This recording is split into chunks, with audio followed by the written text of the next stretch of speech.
¿Qué tal? Muy buenas tardes a todos. Qué gusto saludarlos por este webinar, el primer webinar de CERTA que hemos hecho eh, para empezar a ayudar y sobre todo pues tratar de aportar algo a la industria de inteligencia de mercado. Como ustedes saben, CERTA es una empresa que lleva más de 30 años en el mercado mexicano y hacemos estudios de todo tipo de mercado. Y nos hemos encontrado siempre con el reto que tienen muchos de los clientes que nosotros tenemos. Y una pregunta que siempre nos hacen es, oye, ¿cuántas encuestas podría hacer para tener una muestra robusta? ¿Cuántas encuestas necesito para que la muestra sea confiable? Y justamente la idea que hay el día de hoy es hacer una explicación de lo que es ese error estadístico o de precisión, que inclusive trae muchos debates y mucha gente que tiene en ocasiones dudas cuando lee una encuesta en su trabajo o cuando lee inclusive una encuesta de salida, ahora ya muy famosas, sobre lo que llaman el empate técnico y los errores que existen en términos de una muestra. Entonces, lo que vamos a hacer ahora en este tiempo es ayudarles, espero que encuentren valor en ello, pero vamos a darles una explicación de cómo esto no es nada complicado, no es algo muy difícil. Desde luego necesitamos un pelín de estadística, pero muy básica, pero lo que es verdad es que ustedes pueden tener una interpretación muy sencilla de cómo pueden medir este error. Incluso mi expectativa al terminar el webinar no es decirle, ¿sabes qué? Tú tienes que hacer siempre 200 o 400 o 500 o 600 encuestas para tener una muestra robusta. Al contrario, la idea que hay es que ustedes puedan de alguna forma calcular cuál es la muestra correcta que ustedes quieren, porque el error es como cuando alguien dice, bueno, pues cuánto error estoy dispuesto a tolerar, cuánto estoy dispuesto a tolerar, pues no es necesariamente bueno o malo, depende de la subjetividad y qué tanto puede ser un 5% de error. Bueno para ti, pero para mí puede no serlo. Entonces, el hecho de que una muestra sea confiable no es algo inequívoco, es decir, no es como decir 2 más 2 da 4 y ya es confiable. Una muestra es confiable en función de que para ti lo sea y cubra las expectativas de serlo. Bien, vamos a comenzar con la plática. Lo primero que les puedo comentar es por qué es importante el tamaño de muestra. Normalmente en los estudios de mercado que nosotros hacemos, nuestros clientes, eso es algo de lo que más les importa. ¿Por qué? Porque la dualidad que existe entre hacer muchas encuestas, o sea, si yo hago muchas encuestas, ¿qué es lo que va a pasar? Pues se entiende, aunque no sepas nada de estadística, pero tú sabes que entre más encuestas hagas, pues lógicamente el universo está mejor representado.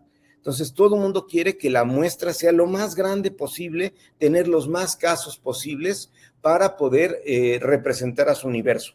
Y eso es muy sencillo, o sea, lógicamente, si nosotros tenemos una población que se acota con ciertos criterios, ¿no? Hombres, mujeres o gente que compra en un negocio, etcétera, pues entre más gente consigamos que es de esa población target, lo que vamos a hacer es que más gente va a estar representando a ese universo. Si logramos entrevistar a todo el universo, pues ya entonces no es necesario muestrar, pues ya el error no existe, ¿no? Entonces, todo el mundo está buscando poder entrevistar a toda la población. ¿Qué es lo que va a pasar normalmente? Que la población, ¿sí? No es totalmente, no es factible entrevistar a todos. Si ustedes se ponen no sé, venden cerveza o venden ropa, pues imagínense entrevistar a toda la cantidad, a todas las personas que pueden cubrir esa característica. Sería muy difícil, imposible. Y es más, a lo mejor si lo logramos hacer, cuando ya terminemos, pues nuestra muestra ya cambió porque hay gente que se murió y otros que nacieron, no sé, o que se implementaron. Pero pues por eso necesitamos hacer un muestreo siempre. ¿Qué es lo que pasa? Pues lo que queremos es que tenga menos error, es decir, si yo tengo un método para seleccionar a la muestra que no representa al universo adecuadamente, pues lógicamente me afecta, yo quiero tener el menor error. Obviamente, Tampoco quiero una muestra tan grande. ¿Por qué? Porque si hago una muestra muy grande, pues todo el mundo aquí sabe que un estudio de mercado cuesta mucho o sube o baja su precio en función de cuántas encuestas se está realizando. Si realizas 2,000, 3,000, pues la agencia como CERTA tiene que ir y revisar 3,000 personas y entrevistarlas, lo cual genera no solamente más dinero para la empresa, el cliente, y desde luego van a necesitar más tiempo, porque pues desde luego, si tengo que levantar 400, entonces tengo que levantar 3,000, pues lo que va a pasar es que si levanto 3,000, probablemente me voy a tardar más tiempo en levantar la información. Entonces, lo que la idea de esto es que ustedes vean cómo pueden manejar inteligentemente su presupuesto. No está bien que una agencia puede llegar y te va a decir, pues yo quiero, haz 3,000, o haz 2,000, o haz 400. Es más, por ahí, no sé si alguien lo haya oído, la leyenda urbana de que con 400 encuestas podemos tener una muestra robusta. Ahorita vamos a ver de dónde viene esa leyenda urbana. Dicho lo anterior, vamos a pasar entonces a una primera reflexión sobre el error estadístico. El error estadístico, no sé si la mayoría de ustedes lo ha visto representado muchas veces de manera incorrecta en encuestas de tipo políticas, ¿no? En encuestas de salida entre que nos van a decir si un candidato ganó o no ganó antes de que el INE termine su conteo, ¿no? Entonces, una primera reflexión es que el error estadístico solamente aplica cuando nosotros hacemos una muestra. Es decir, cuando tú seleccionas y tienes un método de muestreo, un método para seleccionar elementos cliente o de la población, pero pues en el caso de si tú logras entrevistar a una población, pues lo que va a suceder es que pues ya no tienes error. O sea, yo cuando daba clases, estuve 19 años dando clases en el TEC, y les decía a los alumnos cuando explicaba esta clase, les decía, miren, a ver, imagínense que yo voy a sacar el promedio del salón, ¿no? Entonces digo, a ver, ¿cuánto sacaste tú? ¿Cuánto sacaste tú? ¿Cuánto sacaste tú? Y termino, y son 30 personas, y les digo, bueno, el promedio del salón es de 83. ¿Cuál es el error estadístico de eso? Cero, no hay error. ¿Por qué? Porque la población es de un salón.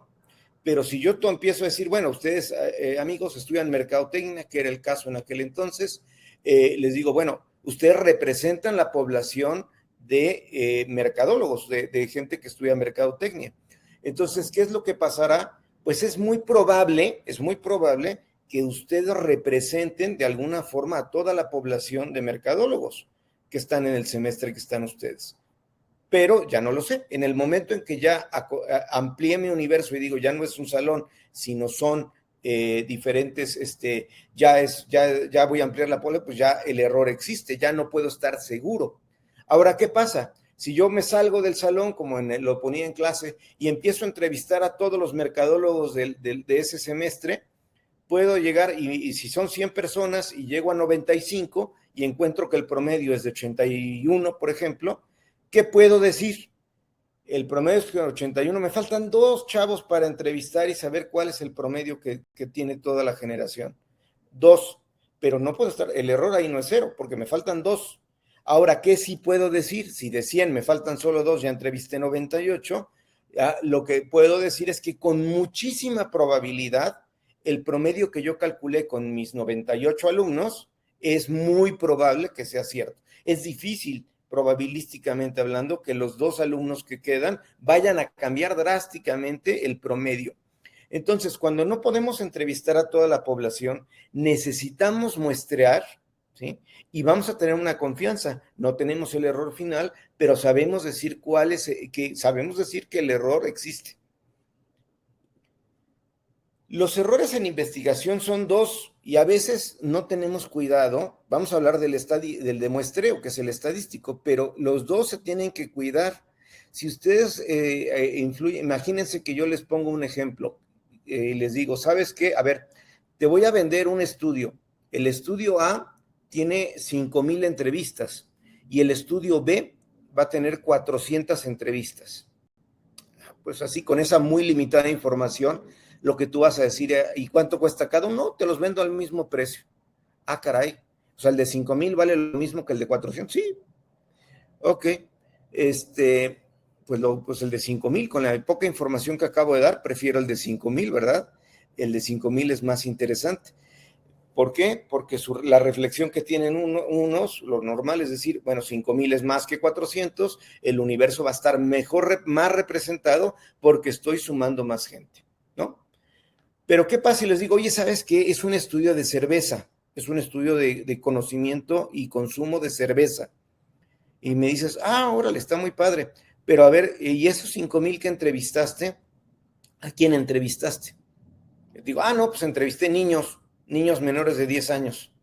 Y en la de 400, no, pues eran niños, eran personas que tenían entre 18 y 35 años. Ahora es diferente, ¿va? ¿Quién va a querer un estudio de cerveza con niños de menos de 10 años? ¿Sí? Que no son el público, es un error. Por más encuestas que hagas 3 millones de encuestas y tengas un error estadístico chiquitito, el haber aplicado la encuesta a una población incorrecta obligatoriamente te lleva a un error que no se puede medir estadísticamente, o sea, que simplemente existe por haber hecho una estupidez al momento de escoger o muestrar a la gente. Este ejemplo que estoy poniendo es muy extremo, pero puede haber casos en los cuales haya errores como entrevistar incorrectamente a la población o entrevistarlas en un momento que no es correcto, entrevistarlas en un momento en el que la persona se siente muy feliz o muy triste. Por ejemplo, en investigación de mercado no debemos de hacer entrevistas en Navidad, no es buena idea. ¿Por qué? Porque Navidad, el tiempo navideño, es un tiempo sumamente representativo de alegría por todo lo que nos transmite nuestro entorno en ese tiempo navideño, pero a la vez tenemos el aguinaldo y entonces la gente está muy feliz, muy contenta. Luego llega enero y viene la famosa cuesta de enero que de manera evidente pues genera a las personas más tristeza, más. Entonces esos meses, diciembre y enero, normalmente hacer encuestas es muy atípico, no te representa el comportamiento natural de un cliente en la mayoría de los productos, ¿no? Entonces, si yo entrevisto y digo, por ejemplo, ahorita, si yo soy, no sé, los que estén en la Ciudad de México, si están muriendo de calor como yo, si ahorita hago un estudio de helados o de aire acondicionados, pues todo el mundo va a querer comprar, pero no es lo normal, o sea, no es típico. Entonces, si yo ahorita pienso que si yo quiero entrevistar el interés por comprar un aire acondicionado o comerse un helado que es muy refrescante en tiempos de calor, pues en este momento en el que todo el mundo se está cociendo por el calor, lo que va a suceder, pues es que va a haber mucha más intención de compra que la que regularmente podríamos pensar que existe. Entonces, ese error, o sea, no hay estadística, no hay fórmula, no hay manera de arreglarlo. Tiene que haber entre los tomadores de decisiones, las personas que van a levantar este estudio, tiene que haber empatía y aceptar convencionalmente que ese error está controlado, que la manera y a las personas o a lo que vamos a entrevistar representa adecuadamente a la población. Ahora vamos al que nos interesa ahora, que es el que voy a explicar. Si este está debidamente cuidado, el otro es relativamente sencillo porque la solución que tiene para arreglar un error de muestreo, sí se mide en porcentaje, se mide en un error estadístico. ¿Cuál es la solución para hacerlo chiquito? Para que el error sea pequeño, pues lo único que hay que hacer es hacer más encuestas. Si tú haces más encuestas, vas a representar mejor al universo y tu error se va a volver cada vez más pequeño. Entonces, este tiene una fórmula matemática que vamos a ver ahora, sumamente sencilla y que les va a permitir tener una perspectiva de cómo puedes controlar una investigación. Yo lo que quisiera es que al terminar ustedes dijeran, bueno, ya sé cuántas encuestas quiero hacer en un estudio, o aquellos que estén en investigación de mercados sepan proponer una buena muestra. Vamos a hablar del error de muestreo entonces. ¿Cómo se define el error de muestreo? El error de muestreo es o error de precisión también se le dice. Aquí es muy importante para ustedes, por favor, que recuerden y tengan en mente esta definición. La manera de leerlo es: el error muestral es la diferencia que hay entre el dato de la población y el dato que obtuvimos en nuestra muestra. O sea, si tenemos un 5%, como estamos poniendo de ejemplo abajo, ustedes dicen, mira, hice una encuesta y me salió un top of mind o lo que ustedes quieran, de 35%, es decir, 35, imagínense, 35% de la gente conoce mi marca. Perfecto. Oye, ahora no estoy explicando cuál es la fórmula, por el momento créanme, hay un error del 5%. Ah, ok, un error del 5%. ¿Qué significa conceptualmente esto? Para que lo tengamos claro, quiere decir que el dato que obtuvimos, ese 35% que obtuvimos, realmente no es 35. Se mueve, como no hemos entrevistado a toda la población, el error no puede ser, o sea, no puede ser cero. Quiere decir que ese 35 se mueve hacia un lado y hacia otro en un 5%. ¿Qué quiere finalmente decir esto? Las gráficas no nos lo enseñan, pero si yo pusiera correctamente la gráfica, en lugar de poner 35, debería de poner entre 30 y 40. Ese es el dato, ese es el error estadístico. El decir que tiene un error del 5% significa que el dato, el error, se encuentra en un intervalo entre 30 y 40. El dato poblacional. ¿Qué es lo que puedo decir? Por ejemplo, entonces, ahí voy. Imagínense, por ejemplo, que este dato es la intención de voto de un candidato, ¿no? Un candidato que va a ser presidente o va a ser gobernador, lo que sea, y yo lanzo la encuesta y detecto que el 35% de las personas van a votar por este candidato. Ok, entonces le digo, pero el error tiene 5%. Ok, ¿qué significa realmente? Que no es 35. Aunque él vea 35 ahí cuando contamos las encuestas, el dato real está entre 30 y 40. O sea, la expectativa cuando realmente suceda el voto, en donde se supone que va a participar toda la población, realmente su calificación no va a salir 35. Si él obtiene una preferencia de voto, él o ella, ¿no? Entre el 30 o 40%, ¿sí? Quiere decir que la encuesta está correcta, te está diciendo la verdad. Lo que la encuesta está diciendo es que sale entre 30 y 40. Y aquí viene la reflexión. ¿Por qué yo quisiera oye, pero entre 30 y 40 el error es muchísimo? Pues sí, pero es el que es, ¿sí? Yo quiero que haya menos error, o sea, yo quiero saber realmente si voy a ganar o no voy a ganar, porque si saco entre 30 y 40, pues la verdad que no lo sé, ¿sí? Hay mucha posibilidad de cambio. Bueno, pues entonces tienes que hacer más encuestas, repetir el experimento y probablemente, pues a lo mejor tienes que triplicar o duplicar el número de encuestas y a lo mejor llegarás a un error del 4 o del 3%, el mismo que te va a hacer más chicos sus intervalos. Entonces a lo mejor sale 32%, pero ya el intervalo es más chico y vas teniendo mayor representación de la realidad. Ahora, el punto, aquí los que estén en el chat, si alguien tiene alguna duda o algo, no soy claro o algo, por favor anótenlo en el chat y con mucho gusto lo resuelvo. En el caso de esto que estoy comentando, aunque tiene un 5% de error, pero hay otra cosa que es muy importante. Aquellos que hayan tenido alguna formación estadística básica, saben que en estadística, cuando no tienes una certeza de algo, hay un nivel de confianza. Es decir, que yo te diga que tienes un error del 5%, perdón, no es 100% seguro. O sea, hay una probabilidad de mentir, hay una probabilidad, como no estoy muestreando, hay una probabilidad de que eso no sea cierto. Entonces, cuando nosotros decimos un error estadístico, de ahí pueden ustedes ver cómo eso casi nunca nos lo dicen en las encuestas de salida. No es que tenga un error del 5%, es que al 90%, al 95%, al 90% tiene un error estadístico del 5%. Es decir, el que tenga un error no es obligatorio, no es a fuerza que va a pasar. Ese enunciado puede estar mal, tiene una confianza estadística. Entonces, son dos elementos los que tienen que tomar en cuenta. El nivel de confianza es uno y el otro es el error de muestreo, ¿sí? Que es el que vamos a aprender a calcular. Pero en estadística, mientras tú no tengas al 100% de la población, no tienes nada seguro, ¿sí? Ahora, los niveles de confianza en estadística normalmente sí nos permiten tener una solidez para decir lo que uno va a decir.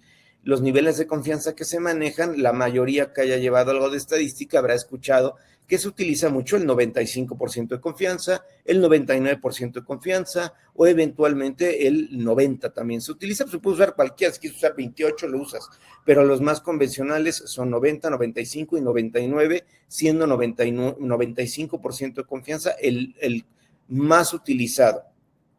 ¿Sí? Una cosa que es muy importante que quede clara es que el error estadístico, ¿sí?, no tiene por qué sumarse al nivel de confianza. Ya me ha pasado que alguien que le digo, oye, mira, esto al 90% de confianza tiene un error del 5%. Me dice, ay, pero si 95 no suman, no, pues no tiene por qué sumar. O sea, una cosa es el error que digo y otra cosa es el nivel de confianza. ¿Sí? No tiene por qué sumar, no son complementarios. Yo puedo decirte al 90% tengo un error del 3%. ¿Sí? Vamos a ver cómo se calcula. El nivel de confianza, tú lo decides. O sea, no es que haya una fórmula inequívoca, tú decides. No puedes llegar a 100%, a menos de que entrevistes a toda la población.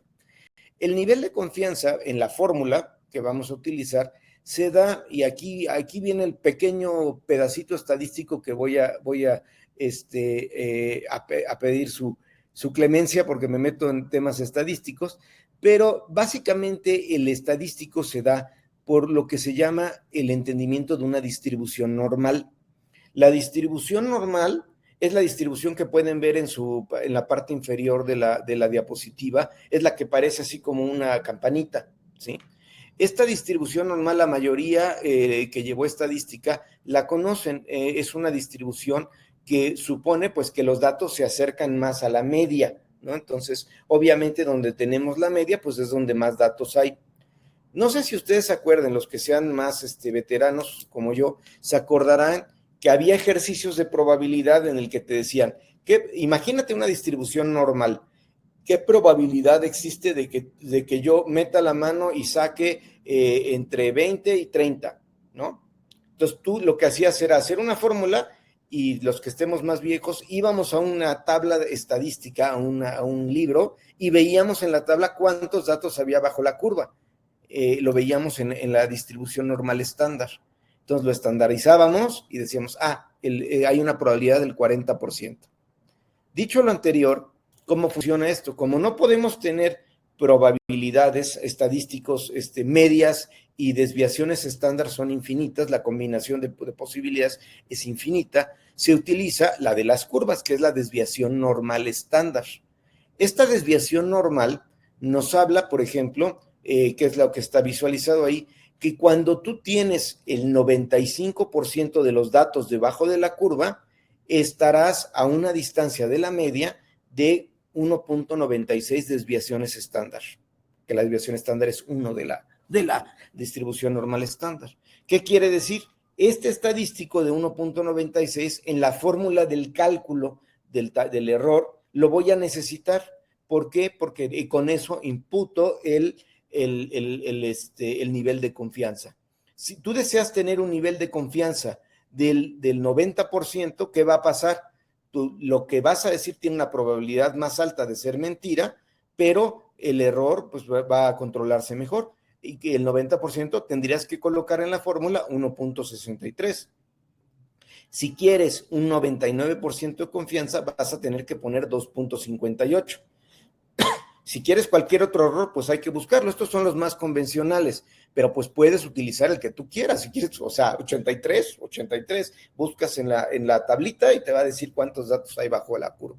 Obviamente, entre más confianza queramos meter, pues lo que va a suceder es que pues el error, el estadístico, vamos a necesitar más muestra, vamos a necesitar más gente. Inclusive aquí viene un dato interesante. Aquellos que hayan tomado clase o sepan algo sobre lo que es calidad, no sé si hayan usado la filosofía Six Sigma, 6 Sigma, en inglés Six. Sigma es la desviación estándar y en calidad se utiliza la frase Six Sigma porque es ahí donde en la distribución normal estándar se encuentran el 99.9% de los datos. Si ustedes observan, sería casi el 2.58 se convertiría en 3.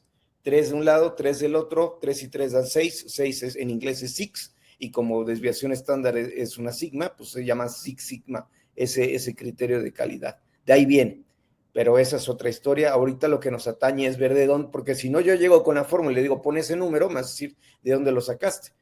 Sale de aquí. Tienes que elegir qué nivel de confianza. Y vuelvo a repetir, el nivel de confianza es la probabilidad que existe de que tú lo que vayas a decir, el error que vayas a encontrar, sea mentira. No puede ser 100% a menos de que encuentres de que hayas metido todos los datos. Miren aquí este ejemplo. Vamos a ver cómo se leería este error, ¿no? Aquí tiene un error de muestreo. Imaginen que tienen ustedes 570 personas. Y yo les digo, al 95% de confianza se tiene un error máximo de precisión del 4,1%. Vuelvo a comentar, ténganme paciencia, ahora llego a cómo se calcula ese 4,1%, no me voy sin decirles. Pero por ahora lo que me interesa mucho es la interpretación y el entendimiento de cómo sirve, ¿no? Entonces, vuelvo a repetir, 570 personas nos dan al 95% metido en la fórmula, imagínensela ahorita, nos da un 4,1 de error máximo. ¿Qué quiere decir esto? Que el máximo error posible que hay, ¿sí? Por ejemplo, si ustedes toman, como lo sugiere la diapositiva, el auto 2018, esta gráfica que tienen a su mano, imagino, izquierda, es el modelo de auto de una población de una muestra de 570 personas. Tenemos 35% que tiene un coche 2018. ¿Qué es lo que nos está diciendo? Que estos amigos de 2018, ¿sí? Realmente el dato, si yo lograra entrevistar a toda la población de gente que tiene coche en este universo, realmente el dato poblacional, el dato de lo que sería, si yo lograra entrevistar a todos, estaría entre 39,1 y 30,9, es decir, la suma de 35 más y menos 4,1, y eso sería con un 95% de confianza. O sea, es como yo te digo, mira, ese tiene un error máximo del 4%, es decir, está entre 30 y entre 39, pero al 95%, es decir, hay un 5% de pequeña probabilidad de que lo que te acabo de decir es mentira, pero es tan pequeño, pues que lo despreciamos y prácticamente lo damos como válido, pero la realidad es que es 95, ¿sí? O sea, sí hay una probabilidad de equivocarse y de dar mal el error. Aquí está la fórmula, yo prometí que venía y ahí está. La fórmula es esta, pero ya con lo que hemos platicado va a ser muy sencillo que ustedes identifiquen qué parámetros meter. La fórmula, por ejemplo, vamos a ver la primera, la que tiene una raíz cuadrada ahí, ¿sí? Hay muchos programas en la red en el que metes los datos y te lo da, pero realmente es esta ecuación, o sea, es una ecuación sumamente simple en donde vamos a ver cada cosa. Primero vamos a ver Z. Z es el grado de confianza seleccionado. Gracias a que ustedes soportaron que les explicara lo del nivel de confianza, saben ustedes lo que es Z. Z puede ser, ¿qué quedamos? Que si era 95% poníamos 1,96. Si era 90% poníamos 1,63. Si ese grado de confianza lo seleccionas tú, o sea, no está impuesto ni tienes obligatoriamente que poner 95, que es verdad que 95 es el que más se pone, ¿sí? Ahora, vámonos a la otra, que es muy sencilla, que es N, es el tamaño de la muestra, es decir, cuánta gente, vamos a calcular el error con una muestra, cuánta gente entrevistaste. No, pues entrevisté 200, 300, ok, en donde está N pones ese número. Después, el error, el E, pues es el error que nos va a dar en términos porcentuales, y después viene el tema donde mucha gente se pierde y no tiene por qué pasar eso. Es la P. Se le llama la probabilidad o la proporción de muestra, probabilidad, ¿sí? Y normalmente si tú quieres calcular el error máximo, es muy sencillo. No, la P vale 0,5 y ya. O sea, donde veas P, pones 0,5. ¿Por qué 0,5? Si les interesa, pues porque es el error máximo que puede tener una variable dicotómica, 50%. ¿Qué puedes hacer? Pues esta proporción puede bajar, puede ser más chica, ¿sí? O más grande, pero te curas de alguna forma en salud con el 50%. Es decir, estás poniendo la máxima, lo más grave que puede pasar. No puede ser peor, ¿no? Como normalmente esta proporción no la sabemos antes de hacer el estudio, pues ponemos 0,5. Entonces, yo voy a lanzar un estudio y digo, a ver, ¿qué voy a querer 400 encuestas? ¿Cuántos errores, cuánto de error voy a tener? Entonces, voy a meter en el Z, digo, lo quiero hacer al 95%. Pues meto 1,96, lo elevo al cuadrado, lo multiplico por 0,5, paréntesis 1 menos 0,5, ¿sí? y lo divido entre la cantidad de gente que entreviste y le saco la raíz cuadrada, te va a salir un porcentaje y ese es el error. Ahora, ¿qué puede pasar al revés? Puede pasar de otra forma, que tú me digas, oye, ¿sabes qué? No, a ver, yo lo quiero hacer al revés. Yo quiero que en mi muestra tenga un error del 3%, del 2%, al 95% de confianza.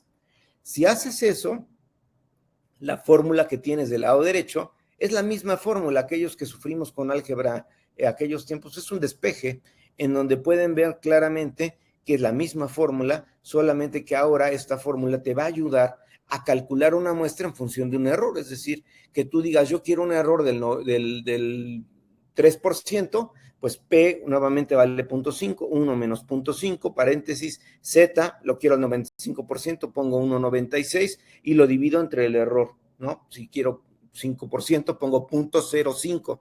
No se vayan a equivocar y poner 0.5, que no es lo mismo. 5% de error es 0.05. ¿Sí?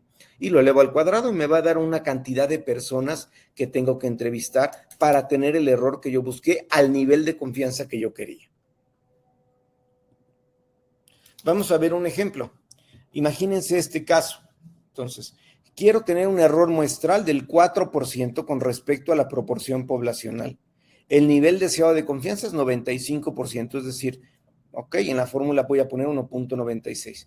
Y en anteriores estudios, aquí tenemos muy buena suerte, no tenemos que poner 0.5 porque ya tienen el dato de la proporción. Ya sabemos que 10% los conoce. Ok, pues entonces, meto esta fórmula, si ustedes observan, es la misma de la lámina pasada. Digo, n es igual a 0.1, ¿de dónde saqué el 0.1? Pues es el 10%, es la P. Como sí tengo el dato, pues meto 10, pero normalmente no tenemos el dato. O sea, esto, como es un ejercicio de un libro, pues lo puedes poner, ¿no? Es bien fácil en los libros que salga. En la vida real este dato no lo tenemos antes de hacer un estudio, ¿no? Pero bueno, pues aquí ahorita estamos aprendiendo y de ahí sale, ¿no? Ahí nos lo pone el problema, pero normalmente aquí iría 0.5 en la vida práctica. Entonces ponemos 0.5, 1 menos 0.5, el Z que quedamos, que si lo quería al 95%, porque así me lo está sugiriendo el ejercicio, pongo 1,96 y lo divido entre 0.04, que es el error que yo quiero obtener de mi muestra, 0.04. Lo elevo al cuadrado, si ustedes hacen las matemáticas, lo que les va a salir es 216.09. Normalmente, y es convencional, que aunque que no se redondea como en Excel si esto lo redondeas, pues te vas a 216. Generalmente se atribuye a irte al inmediato superior, a la unidad siguiente, es decir, aquí yo el resultado lo daría como 217. Entonces, ahora vamos a leerlo. Al 95% de confianza, es decir, tengo un 5% de probabilidad de que lo que te voy a decir es mentira, pero es casi seguro que sí, es 95% de confianza, ¿sí? Se necesitan 217 personas, que es 216 más 1, lo subí para redondear, para tener un error de precisión con respecto a la proporción poblacional del 4%. ¿Sí? ¿Qué quiere decir? Que si yo entrevisto a 217 personas en este universo, ¿sí? Los datos que voy a tener van a tener un error máximo del 4% para arriba y para abajo, ¿sí? Respecto a lo que realmente es el resultado. Entonces les pregunto aquí, pues, para usted, oye, 4%, ¿qué te parece? ¿Te parece mucho o poco? Ahí ya no es una decisión de la agencia, es una decisión tuya.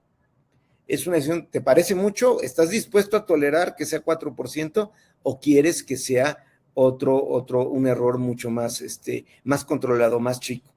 Pues claro, si es más chico, pues, y no es regla de 3, ¿eh?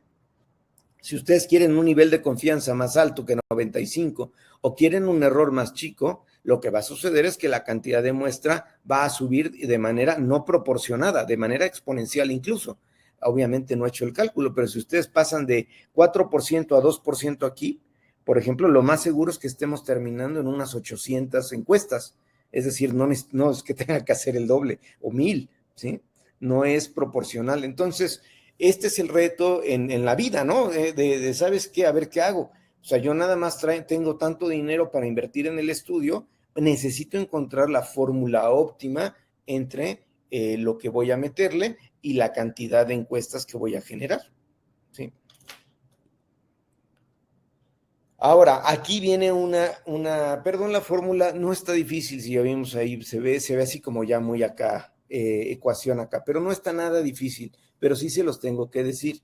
Por ejemplo, acá en CERTA hemos tenido muchos estudios en donde nos piden entrevistar a la base de datos de sus clientes. Por ejemplo, un estudio de satisfacción, una empresa que vende, por ejemplo, productos para la industria, o una empresa, un laboratorio que quiere entrevistar a los doctores con los que hace, interactúa, etcétera, ¿no? Y es o imagínense un ejemplo más terrenal, que estamos hablando de un condominio en donde hay 600 personas viviendo. Entonces, ¿qué pasa? Que si yo hago la fórmula pasada, ¿sí? Y digo, quiero un 1% de error, ¿qué es lo que vas a 583? Ah, caray. Pero si son 600, o sea, si entrevisto a 583, ya entrevisté a todos, y todavía voy a tener un error del 4%, no puede ser, ¿sí? O, por ejemplo, que alguien te diga, oye, pues sí, mira, todavía peor, ¿qué tal si la base de datos de clientes son 100 médicos? El error estadístico, pues te puede decir que necesitas entrevistar a 400 para tener un 5% de error. No la mueles, o sea, no puede ser. Por lo cual hay una fórmula que se le llama, es un factor de corrección, y es una fórmula cuando la población es finita. Cuando digo finita no significa que sea muy acá, significa que acá, que conocemos el tamaño de la población. La fórmula que vi anteriormente es para poblaciones infinitas. Hay un teorema que se llama el teorema del límite central, que te dice que si la muestra o la población estimas que está por arriba del 30,000 personas, eso quiere decir obligatoriamente que ya estás hablando, o sea, ya se va a comportar como una población infinita, ¿sí? Por eso incluso, bueno, ahora verán, pero ya cuando tienes más de 30,000 datos contados, inclusive realmente eso es, o sea, ya el cambio que hay después de haber pasado 12,000 a 1,000,000, el cambio de lo que va a pasar un error es muy bajito. Por eso, por ejemplo, cuando estás viendo las encuestas de, no sé, los que hayan visto el PREP, por ejemplo, la verdad es que tiene un errorcillo ahí, diría yo, pero la verdad es que si ellos están contando, por ejemplo, las casetas que van saliendo, si cierran una caseta, cierran, y eso lo están metiendo, pues el dato no es totalmente robusto. Pero si estás metiendo datos de la contabilización, de cómo van todas las casillas, y vas a la mitad, y te das un dato con 10,000, 12,000, y has dicho la mitad de la información que hay de cada casilla, no nada más de una región, la probabilidad de que cambie es nada. O sea, ya con 10,000, 5,000, prácticamente sabes qué el resultado va a dar, y bien que lo hemos visto en el PREP. No necesitas hacer ningún cálculo maestro. Ahora, ya de que eso esté bien hecho y no sé, pero digo, hablando específicamente de los datos que uno está viendo. La fórmula para una población finita, si es que tu cliente es de población finita, es la que ves acá. Nuevamente, la N es la muestra. Solo hay un factor nuevo, que es la N mayúscula, que es ahora el tamaño del universo. O sea, es decir, voy con el cliente y le digo, a ver, voy a entrevistar, dame tu base de datos de clientes, aquí están mis 200 clientes, yo no le vendo a estos 200, ok, perfecto, hago esta fórmula, pero voy a meter 200 en donde esté la N mayúscula. Y lo demás es lo mismo que hemos visto. La P es 0.5, la Q, aquí por ahorrar se pone Q, pero la Q es 1 menos P, que es lo mismo de la fórmula pasada, ¿sí? Es 0.5. El Z, pues, ¿cuál Z quieres? 95%, 90%, el que quieras, ¿sí? Lo elevas al cuadrado y después ahí está el error y te va a salir un error proporcionado al tamaño de la población que sí conoces, cuando la población es finita. Ahora, es más, casi les diría, bueno, la presentación la vamos a poner disponible, ¿eh? Pero lo que yo les sugiero, un print screen a esta. Si interesa conservar una lámina muy a la mano, esta está buena. ¿Por qué? Lo que he hecho aquí es decir qué fórmula realmente, cuando yo voy a una agencia, pues obviamente no se van a echar todo el rollo que acabo de dar, y ustedes tienen que llegar pues sabiendo, ¿no? La fórmula, pero ahora van a saber de dónde sale la fórmula, ¿sí? Entonces, básicamente la fórmula que usamos las agencias, hay muchas maneras de ajustar, pero así la típica es la que estamos viendo acá. E es igual a 1.96 multiplicado por 0.5 raíz cuadrada de n, que es una factorización de tomar obligatoriamente ya la P como 0.5, ¿sí? Y tomar un nivel de confianza del 95%. Es decir, es la misma fórmula que acabo de ver, pero ya reducida y decidiendo por ti qué parámetros le van a meter, ¿sí? Está bien, o sea, esto es muy convencional. Inclusive, fíjense, vean, yo lo que hice aquí fue correr esta misma fórmula y sacar qué diferentes resultados tendrían. Si llega un cliente y me dice, ¿sabes qué? Yo nada más tengo dinero para hacer 100 encuestas, ¿ok? Pues tú ya podrías darte cuenta viendo el 96 que ves ahí, que es lo que sale cuando yo meto un error error de 10%, pues vas a tener un error del 10%, o sea, con 100 encuestas, 10% de error. ¿Qué quiere decir? Que si si un resultado sale 40, quiere decir que puede ser 50 o puede ser 30 el dato real. Es decir, tienes un margen de 20% en que se puede mover, ¿sí? Entonces, es ahí donde tienes tú que decidir, ¿te gusta? Pues la mayoría de, oye, 10% es muchísimo. Bueno, pues quieres irte a 7% de error, ¿vale? Pues entonces 200, 200, que es casi 196. 7% de error, pues ya sabes, al 95% de confianza. Pero fíjense en los números que estoy mostrando, no están creciendo de manera como regla de 3, ¿eh? O sea, si ustedes quieren un 1% de error, o sea, nada, al 95% de confianza, no es que tengas que hacer pocas, tienes que hacer casi 10,000 entrevistas. 10,000. Entonces, ahí tú pregúntatelo. ¿Quieres un error del 1%? O sea, muy bien hecho, casi nada de error. A veces que sí es necesario, pero son pocos los ejemplos que están en ese caso. En el error del 1%, imagínense gastarse 10,000. Si cada encuesta la tienes que pagar, que es lo normal, pues tener 10,000, y aún con las grandes bases de datos y Big Data, etcétera, pues generar 10,000 toma, además de su tiempo, pues toma desde luego una cantidad de presupuesto más alta. Pero fíjense, ahora ya quiero un 2%, pues ya son 2,500, 2,400. Ahora, quiero que observen lo más común, que es lo que se toma. Yo dije al principio, es que mucha gente dice, con 400 encuestas ya estamos, y nadie sabe ni de dónde se lo sacaron, y ahora ustedes van a saber de dónde sale eso. Fíjense, el 5% de error, ¿cuántas encuestas necesito tener? 384, que se sume directa, normalmente y de manera convencional, a 400. ¿Qué estoy diciendo? Que un 5% de error generalmente es tolerado. O sea, convencionalmente, muchos estamos de acuerdo en que es el espacio en donde no gastas tanto dinero, pero la calidad no se merma tanto, ¿sí? Es decir, convencionalmente, por eso van a oír, no, yo he oído que con 400 ya lo haces. Viene de aquí, ¿sí? Estas 400. Ahora, ¿qué pasa? Imagínense que tú tienes una muestra en donde levantas 400 encuestas y dices, bueno, ok, 50% son hombres, 50% son mujeres, perfecto. Quiere decir que hago la encuesta y digo, voy a preguntar si las personas tienen coche.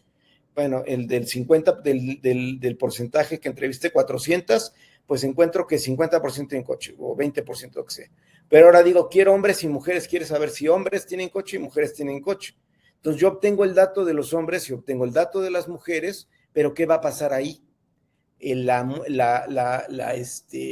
error ya no es de 5%, el error se ha vuelto, ahora que tengo 200, de 7%. Y si todavía ese de hombre y mujeres lo abro más, pues el error va a ir creciendo más y más. Entonces, por ejemplo, si tú como estratega tienes en mente que vas a necesitar entrevistar gente más a fondo, diferentes perfiles, pues a veces sí necesitas 1,000 encuestas. ¿Para qué? Para que cuando tengas que dividirlo te queden 500 y luego eso se divide entre dos, te queden 200 y puedas hacer análisis más profundos. Pero si tu muestra o tu ejercicio no requiere una profundización segmentada, o sea, por mucho, pues la verdad con 400 la libras perfecto. Eso sí, si vas a querer meter más ciudades o más no sé qué, pues ahí sí entonces, o sea, de ninguna manera yo diría que cualquier estudio arriba de 400 está mal hecho.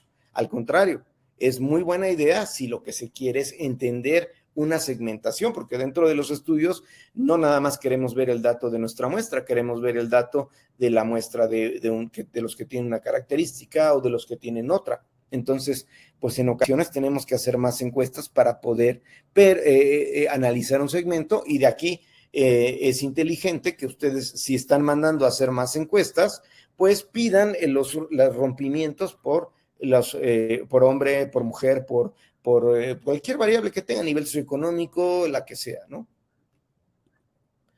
Bien, finalmente, ya casi terminando, vamos a llegar a esta diapositiva. No tiene ningún fin político, pero pues lo tenemos los que estamos en la Ciudad de México, particularmente en el Estado de México, lo tenemos muy presente. Y es que tuvimos elecciones hace poco, ¿sí?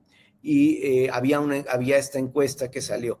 Y este es el tipo de encuestas en las que ustedes estamos acostumbrados a ver, ¿no? O sea, estas encuestas, esta la tomé de un Twitter o de alguien que la levantó, pero pues estas encuestas que son con un tinte político las podemos traer a la mercadotecnia, pero vamos a usar esta para explicar algo. Desde luego a mí me viene para fines de lo que estoy haciendo, me da igual, lo que quiero son los datos, no tengo inclinación por ningún partido, bueno, sí tengo, pero no la voy a decir aquí, por ningún partido político. Pero fíjense, de acuerdo a lo que dijo esta encuesta preliminar, basada en lo que tenemos aquí, fíjense, nos está diciendo que la chica Alejandra del Moral tenía en su estudio 46.5% de intención de voto, mientras que Delfina Gómez tenía 51.4% de intención de voto. Ahora, no nos dan el error, no lo tenemos, pero ahora con lo que hemos aprendido lo sabemos calcular. ¿Por qué? Porque afortunadamente, y esto aquí tenemos suerte porque a veces ni lo ponen, dice base 100,000 personas. Entonces, si ustedes corren el ejercicio, voy a regresarme en la diapositiva, para sacar 1,000 aproximadamente tenemos un error del 3%, ahí lo pueden ver, ¿no? Entonces, obviamente, pues aquí no te están poniendo la fórmula ni te están diciendo el error del 3%, pero existe, ¿sí? Realmente lo que nos están diciendo en esta encuesta, ¿sí?, es que Delfina Gómez, con 1,000 casos, tiene al 95% de confianza, es decir, todavía hay un 5% de probabilidad de que lo que vamos a decir sea mentira, pero bueno, vamos a darlo por verdadero. Con estas 1,000 entrevistas tenemos un error del 3.1%. ¿Sí? ¿Qué quiere decir? Que en esta encuesta que veíamos preliminarmente, Delfina Gómez tenía intención de voto entre 54 y 48.3. Realmente ese era su dato, realmente, o sea, yo en vez de ver ese 51.4, debería de estar viendo entre 48 y 54, 55 pues, ¿no? Ahora vamos a ver el de Alejandra del Moral. Alejandra del Moral tenía 46.5%, ¿sí? Entonces, ¿qué quiere decir? Que al 95% de confianza tenía probabilidad de tener entre 49.6 y 43.4. No sé si ustedes se acuerdan, los que siguieron las noticias, que esta mujer dijo que ya tenía un empate técnico.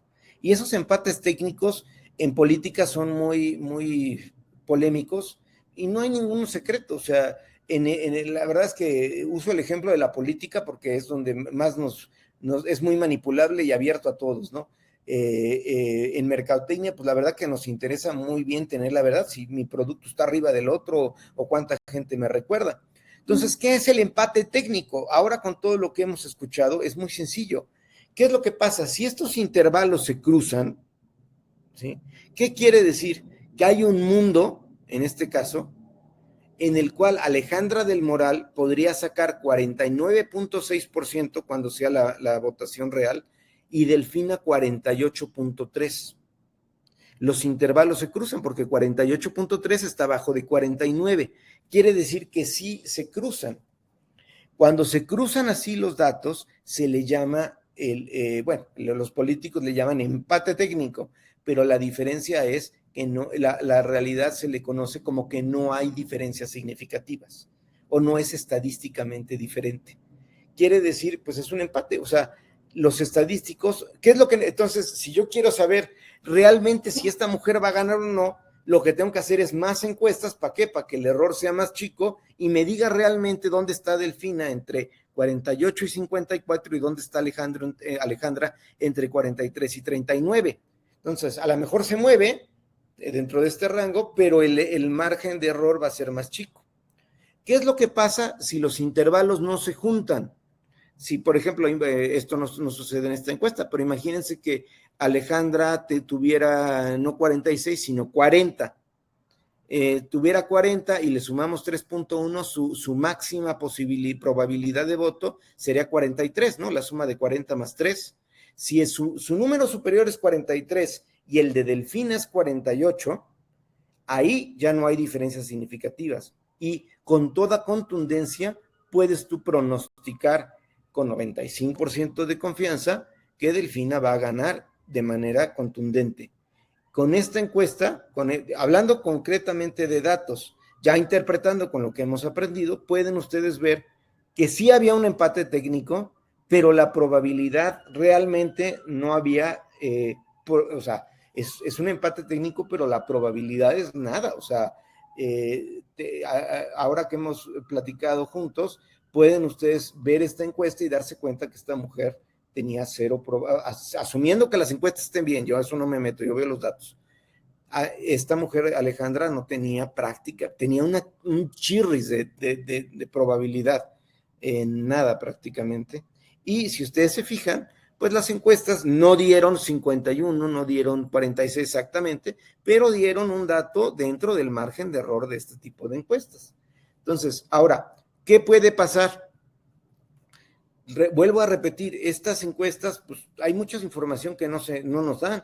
Por ejemplo, si yo voy al Estado de México, que es donde se hizo esta encuesta, y entrevisto un suburbio que se inclina más a las ideologías del partido de Delfina Gómez, y hago 1000 encuestas, pues va a salir ganadora ella, ¿no? Con probabilidad. ¿Por qué? Pero eso ya es un error de que yo estoy generando, no de muestreo, porque me estoy yendo a una región donde tiene una preferencia o donde a lo mejor hizo una promoción especial o un evento, etcétera. O quizá al revés, me voy a un lugar donde ella sea más detestada por sus ideas o lo que sea. Entonces, para que esta encuesta esté bien, lo que en términos de muestreo debieron de haber tomado gente de todos los municipios, ¿no? De todos lados, suficiente, de acuerdo al peso que tienen poblacional cada uno, y tomarlo de manera aleatoria, ¿sí? Si lo quieres hacer bien. Si nada más tomas de una sección, de satélite o de, no sé, de Cuautitlán, nada más si hago 1000 ahí, pues no es representativo porque nada más estoy tomando un pedacito de la muestra. Bien, no sé, no hubo preguntas, dudas. ¿Alguien tiene alguna pregunta, algún comentario, algo así? Que estoy viendo el chat. Si alguien tiene dudas, espero que me haya dado a entender y les haya funcionado. Aquí, pues los invito, desde luego, ya estoy cerrando, básicamente a seguirnos en nuestras redes sociales de CERTA. Estamos publicando contenido padrísimo, bueno, salvo la foto de ese señor que está ahí, pero estamos generando contenido sobre nuevas tendencias, sobre productos que estamos obteniendo. Los invito a seguirnos, estamos ahí en las redes, en Instagram y en LinkedIn y en Facebook.